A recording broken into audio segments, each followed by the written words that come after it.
What would you do if the place you called home, the sanctuary of your memories, was given a death sentence with only 3 hours to comply?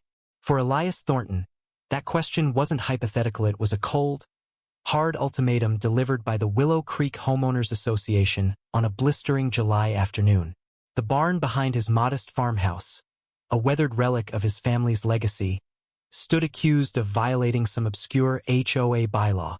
3 hours to tear it down, or face fines that would cripple him. But Elias wasn't the type to bow to bureaucracy. By sundown, he'd turned their ultimatum into a reckoning they'd never forget. Elias had lived on the edge of Willow Creek for 30 years, in a house his grandfather built with calloused hands and stubborn dreams. The barn, with its sagging roof and peeling red paint, wasn't just a structure, it was a vault of memories. It held the echo of his daughter Lila's laughter as she swung from the hayloft rope, the scent of his late wife Marissa's lavender soap as they danced under the rafters during summer storms. Every splintered board told a story. To the HOA it was an eyesore. To Elias it was his heart. The letter arrived at noon, hand-delivered by Karen Whitlock, the HOA president, with a smile as sharp as a paper cut. She stood on his porch, her clipboard clutched like a weapon, her voice dripping with condescension. "Mr. Thornton, your barn violates Section 4.2.7 of our aesthetic guidelines. You have until 3 p.m. to demolish it, or we'll fine you $500 daily." Elias stared at her, his weathered face unreadable. 3 hours? He asked, voice low. Karen's smile tightened. "The rules are clear. Compliance is non-negotiable." Elias didn't argue. He didn't beg. He just nodded and closed the door, her perfume lingering like a bad omen. Inside, he sat at his kitchen table, the letter crumpled in his fist. 3 hours. The clock ticked like a countdown to a firing squad. He could have called a lawyer, but legal battles took money he didn't have. He could have pleaded, but pride burned hotter than desperation. Instead, he poured a cup of black coffee and stared out at the barn, its silhouette defiant against the midday sun. That's when the idea hit him, not a surrender, but a rebellion. Elias owned the land Willow Creek was built on.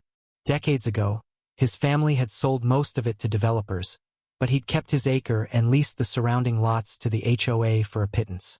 It was a handshake deal, renewed yearly, that let him live quietly while the neighborhood sprouted McMansions. The HOA paid him $1,000 a month for the leasee, sum they'd never questioned, assuming his goodwill. But goodwill, Elias decided, was a one-way street. If they wanted to play dirty, he'd rewrite the rules. He called his old friend Marcus, a retired attorney who'd owed him a favor since their poker days. Marcus arrived within the hour, his pickup kicking up dust as he pulled into the driveway. "You sure about this, Eli?" Marcus asked, adjusting his glasses as he scanned the lease agreement. Elias's jaw tightened. "They want my barn? They'll pay for it." Marcus grinned, sensing the fire in his friend's eyes. Together, they drafted a new lease amendment. Effective immediately, the HOA's rent would triple to $3,000 a month. Non-negotiable. Elias signed it with a flourish, the ink as bold as his resolve. By 2 p.m., Elias was back on his porch, waiting. The barn still stood, untouched. Karen returned with a contractor in tow, a burly man named Chet who carried a sledgehammer like he meant business. "Time's up, Mr. Thornton," Karen said, her voice clipped. Elias handed her the amended lease. "New terms," he said simply. "Sign it, or I evict every homeowner on my land by month's end." Karen's face drained of color. "This is extortion," she sputtered. Elias leaned closer, his voice steady but laced with venom. "No, Karen. This is business. You gave me 3 hours to destroy my home. I'm giving you 1 hour to sign, or I'll tear down your whole damn neighborhood." The standoff drew a crowd. Neighbors gathered, whispering, their manicured lawns a stark contrast to Elias's wildflower-dotted yard. Among them was Sarah Delgado, a quiet widow who'd moved to Willow Creek a year ago. She'd always waved to Elias when she passed his house, her shy smile a rare kindness in a sea of HOA hostility. Now, she stepped forward, her voice trembling but firm. "Karen, maybe we should listen. That barn's been here longer than any of us. Karen shot her a withering look. Stay out of this, Sarah. But Sarah didn't back down. She turned to Elias, her eyes meeting his. My husband used to talk about that barn. Said it reminded him of his granddad's farm. It's not just your sit means something to us, too. Her words hit Elias like a gust of cool air. He hadn't known. Hadn't realized anyone else saw the barn as more than a nuisance. The twist came not from Sarah's support, but from Chet, the contractor. He set down his sledgehammer and scratched his neck, looking between Elias and Karen. I ain't tearing nothing down, he said gruffly. My dad used to bring me here to buy hay from Mr. Thornton's old man. This place is history. You want it gone, Karen. Swing the hammer yourself. The crowd murmured, a ripple of surprise spreading. Chet, a man hired to destroy, had just defected. Karen's composure cracked. She clutched her clipboard tighter, her knuckles white. You'll regret this, she hissed at Elias. We'll sue you into the ground. But Elias didn't flinch. Try it, he said. I'll be here. So will my barn. The deadline passed. The barn stood.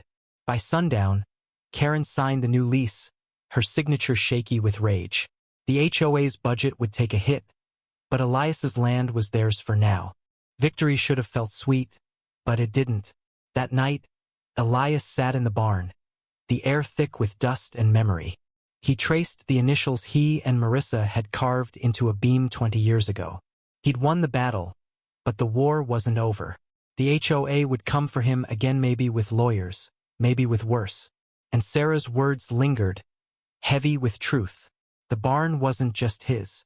It was a tether to a past that others, like her, still clung to. But how long could he hold on? 2 weeks later, the fire came. It started in the dead of night, a spark that turned the barn into an inferno. Elias woke to the roar of flames, the heat searing his skin as he stumbled outside. Neighbors gathered, their faces lit by the blaze. Sarah was there, tears streaming down her cheeks. Chet stood beside her, his sledgehammer long forgotten. Karen was nowhere to be seen. The fire department arrived too late. By dawn, the barn was ash, a blackened skeleton against the sunrise. The official report called it an electrical fault, but Elias knew better. He'd checked the wiring himself a month ago. Someone had wanted it gone, someone who couldn't wait. He had no proof, only a gut twisted with grief and fury. Elias stood among the ruins, the lease amendment crumpled in his pocket. He'd tripled their rent, kept his barn for a day, but lost it all anyway. Sarah approached, her voice soft. I'm so sorry, Elias. He nodded, unable to speak. The barn was gone, but its weight remained a reminder that some fights, no matter how fierce, end in ashes. He could have rebuilt, could have fought harder, sued, or left Willow Creek entirely. But as he sifted through the charred remains, he found the beam with his and Marissa's initials, somehow intact. He traced the letters, his fingers trembling. The HOA had taken his barn, but they couldn't take this. Not the memories, not the man he was. Elias walked back to his house, the lease amendment in hand. He'd raise the rent again next year, and the year after. They'd pay for every splinter, every memory they'd burned. But deep down, he knew it wouldn't bring the barn back. Some losses cut too deep to repay. ND.